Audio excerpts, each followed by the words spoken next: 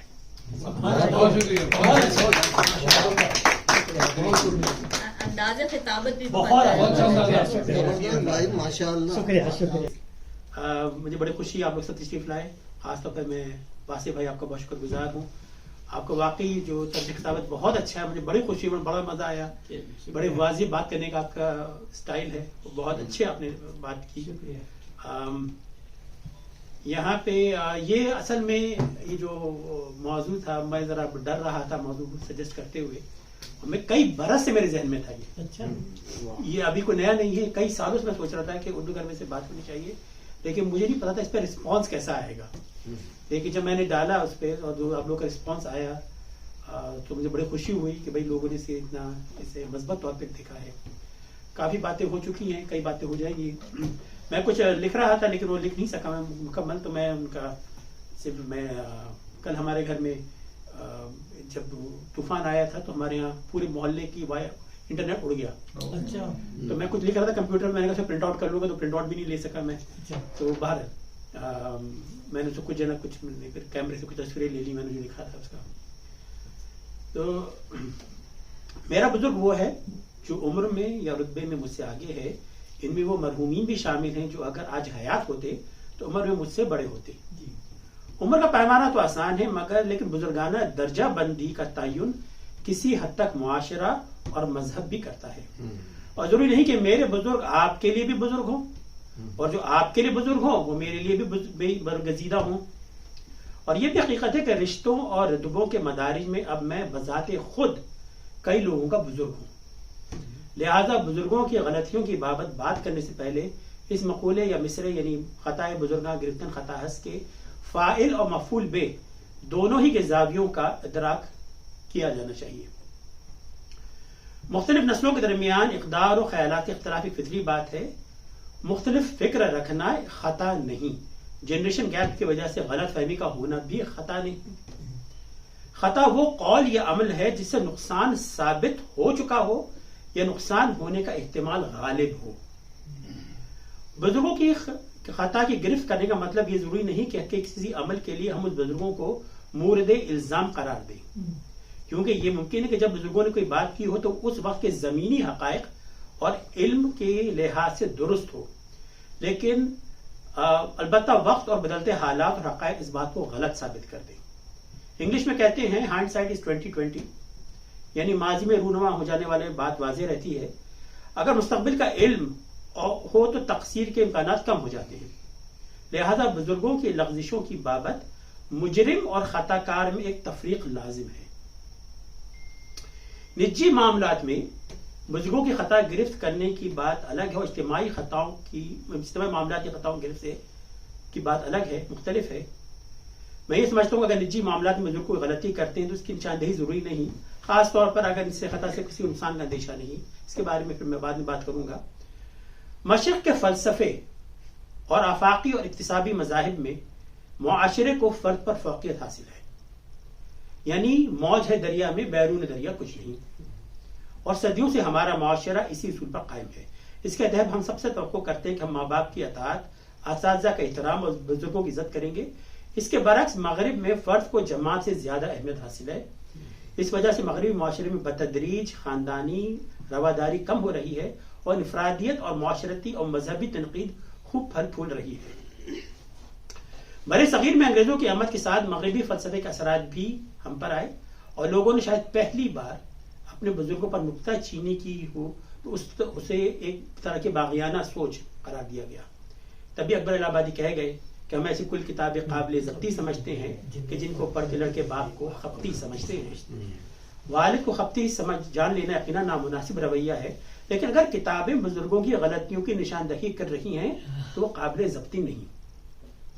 کسی کی غلطی کی نشاندہی کرنے سے شخص کی دل آزاری خطرہ رہتا ہے، اور اگر یہ عمل اوروں کے سامنے کیا جائے تو خفت کا باعث بھی ہو سکتا ہے. تبھی بزرگوں کی خطاؤں کی گرفت کو ہمارے یہاں گستاخی سمجھا گیا. ہمارے ہاں صدیوں سے بزرگوں پر تنقید ایک معیوب بات سمجھی گئی ہے، لیکن منصفانہ طور پر دیکھا جائے تو اس اصول کا ہمیں بالعموم نقصان زیادہ ہوا ہے. بڑوں کو تنقید سے ماورا جان کر ہم نے ان کے غلط فیصلوں سے ناکامیاں نامرادیاں ہی دیکھی ہیں اور اب تک دیکھ رہے ہیں. تاریخ میں ہمارے بڑوں کے باہمی اختلافات سے ہمیں جو نقصان ہوا سو ہوا، مگر ان کے ان فیصلوں کا خمیازہ بھی ہمیں بھگتنا پڑا جن کا ان بزرگوں کا بالعموم یہ اکثریتی اتفاق تھا. جیسے مثالیں کچھ دے رہا ہوں تاریخ سے، جس سے ہمیں نقصان ہوا ہے ہمارے بزرگوں کے فیصلوں کا. جیسے یونانی فلسفے کی دین میں آمیزش، سائنسی تحقیق اور ترویج موقوف کر دینا، پرنٹنگ پریس کی مخالفت کرنا. یہ ایک شخص کی ذمہ داری نہیں ہے، اس میں علماء بھی، بادشاہ بھی، اور اکراس دا بورڈ ٹونیشیا سے لے کے ملایا تسب کے شامل آپ کے. مغلوں کا بحری فوج نہ رکھنا، کتنی بڑی غلطی ہے نا، تاریخ غلطی ہم سے. اور یہ مغل ایک مغل نہیں ہے، وہ پوری ان کے وہ 400 سال تک وہ ایسے ہی کرتے رہے. انگریزی تعلیم کی مخالفت کرنا وغیرہ وغیرہ. ان سب سے ہمیں تنزل اور ناکامیاں ملی ہیں. جب تک ہم اسلاف کی غلطیوں سے سبق نہیں سیکھیں گے ہم وہی غلطیاں دہراتے رہیں گے. اسلاف کے کسی غلط فعل کو غلط کہنا ہرگز غلطی نہیں ہے. غلطی ہر انسان سے ہوتی ہے. غلطی سے سبق سیکھ لینے کے لیے سب سے پہلے غلطی کا اعتراف کرنا لازمی ہے. انسان وہ بڑا ہے مانے خطا جو اپنی، دیکھے ہیں حوصلے یہ لیکن کسی میں. یہ بات ذہن نشین کر لینی چاہیے کہ ترقی کے لیے اجتماعی احتساب ناگزیر ہے. یہ خود احتسابی ترقی کے لیے جزو لا ینفک ہے،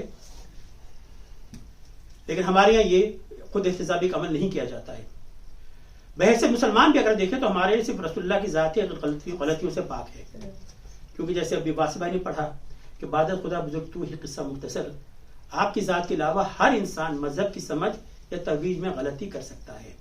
لیکن صد افسوس کہ ہم نے مذہبی بزرگوں کو بھی ایک پیڈسٹل پر رکھ دیا ہے اور ان کی غلطیوں سے اسے مبرہ سمجھ لیا ہے. تبھی ہم اصل مذہب سے دور ہو گئے ہیں اور خطائے بزرگاں گرفتن خطا نے دنیا کے ساتھ ساتھ ہماری آخرت بھی خراب کر دی ہے، خراب کر رہا ہے. ایک اور بات جو میں ذکر کرنا چاہوں گا، جو میں نے نوٹ نہیں کیا تھا یہاں پہ لیکن میں ذہن میں تھی، کہ ادبی بزرگوں کے بارے میں، جس میں سفیر میں اشارہ کیا کہ ہمارے یہاں جو ادبی بڑے ہیں، جو بزرگ ہیں، ان سے بھی ابھی بھی غلطیاں ہو رہی ہیں، بابا غلطیاں ہو رہی ہیں. کہ جس طرح اردو کے ادب کی بات کی جائے، جنہوں نے شاعری میں اس قدر پابندیاں لگائی ہوئی ہیں، بحر میں اور وزن میں، اور نئے تلفظ کو قبول نہ کرنا اور اس کو معیوب سمجھنا، تو اس سے اردو کی ترویج میں بہت نقصان ہو رہا ہے. نہ صرف یہ، اسی طریقے سے انگریزی الفاظ کو قبول کرنا یا ہندی الفاظ کی مدافعت کرنا، یہ سب بڑی کو غلط عمل ہے. اس سے ہماری اپنی زبان کو ادب کو نقصان پہنچ رہا ہے، اس سے کوئی فائدہ نہیں ہو رہا. لیکن یہ بہرحال ہم سے خطائیں ہو رہی ہیں. آخر میں یہ بات کرنا چاہوں گا کہ بحیثیت بزرگ اگر میں جو آپ جو سمجھتے ہیں اگر کوئی میری غلطی کرتا ہے تو اس کو میں کس طرح دیکھنا چاہوں گا کہ وہ غلطی کس طرح اس میری تصحیح کرے. اگر میں یہ بات کہوں کہ اگر آپ کے لیے میں بزرگ ہوں تو میری کسی بات یا غلط عمل پر گرفت کرنا آپ کا حق ہے، لیکن پہلے اس کا تعین کر لیں کہ کیا مجھ سے واقعی غلطی ہوئی ہے، کیا آپ کے پاس میری بات کی خطا ہونے کی کوئی دلیل ہے. اگر اس بات کو مطمئن ہے کہ مجھ سے خطا سرزد ہوئی ہے تو سوچیں کہ اس پر آپ کی خاموشی بہتر ہے یا گویائی. اگر خطا کا دائرہ کار نجی نوعیت کا ہے تو یا اس سے کسی کا نقصان نہیں ہوتا تو بہتر ہے کہ خاموشی اختیار کی جائے. اگر میں غصے میں ہوں یا جذبات کے روح میں کوئی بات کہہ رہا ہوں تو بہتر ہے کہ مجھے اس وقت نہ ٹوکا جائے، اس سے کوئی فائدہ نہیں ہوگا. خطا تسلیم کرنے کا کام ہوش کا ہے، جوش کا نہیں. اور دوسرے ایک اور اضافی اس میں یہ بات ہے کہ اگر میں بھوکا ہوں تو مجھ سے بحث نہ کی جائے. اینگری اور ہنگری دونوں ہی حالت میں نہیں. اگر میرے قول یا فعل سے کسی کا نقصان ہے تو اس پر تنقید کا حکمت اور تہذیب سے کی جانی چاہیے. وقت اور طریقہ بھی ایسا ہو کہ میں تنقید وصول کرنے کے لیے تیار ہوں. میری بات اگر مذہب اور عقل کی کسوٹی پر پوری نہ اترے تو اس بات پر ہرگز عمل نہ کیا جائے، اور اس حکم عدولی کی مجھے خبر دینے کی ضرورت نہیں، خاص طور پہ اگر میری ذہنی حالت مزاج اس کی متحمل نہیں. بس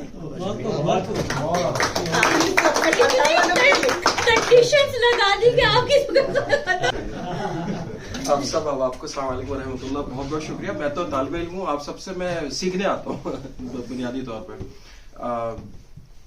میری کوئی تیاری نہیں ہے اور اس موضوع پر، لیکن باہر کیف میں ایک دو باتیں عرض کر دیتا ہوں سلمان کے پرزور اصرار پہ، ورنہ تو میں اپنا جو بھاشن کا سمے ان کو تفویض کر چکا تھا، لیکن انہوں نے کہا کہ نہیں میں تمہیں سننا چاہتا ہوں. دیکھیے جو آپ میں سے بعض احباب اچھی طرح جانتے ہیں کہ فلسفہ پڑھنے کا مجھے بہت شوق ہے.